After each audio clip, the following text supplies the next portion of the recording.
আজকে আমি আর আমার বন্ধুরা খাবো ঝাল ঝাল ন্যাচারাল পেয়ারা মাখা। হ্যাঁ, পেয়ারা খাওয়ার জন্য তো পেয়ারা প্রয়োজন, তাই আমরা চলে এলাম আমাদের বাড়ির ছোট্ট একটি ন্যাচারাল পেয়ারা গাছতলা। এখানে এসে আমার বন্ধুরা বলছে এটা তো ছোট গাছ, গাছ ওঠার দরকার নেই, আমরা এই মাটি থেকে হাত বাড়িয়ে পেরে নিচ্ছি। আর আমি তাদেরকে বললাম গাছে না উঠলে তো সুন্দর সুন্দর পেয়ারা গুলো পাড়াই হবে না, তাই আমি আর দীপ এই ন্যাচারাল ছোট্ট গাছটিতে উঠে পড়লাম।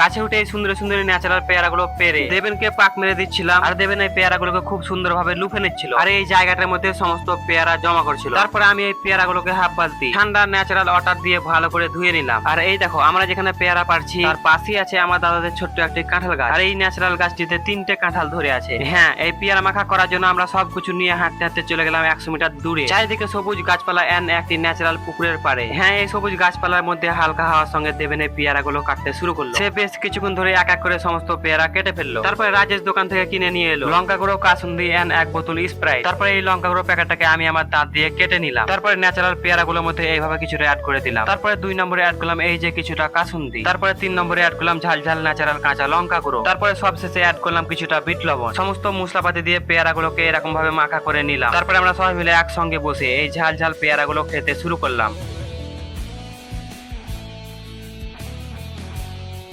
হ্যাঁ, এই পেয়ারা মাখাটা অনেকটাই ঝাল হয়েছিল, আর সেই ঝালে একার জন্য দম বেরিয়ে যাচ্ছে।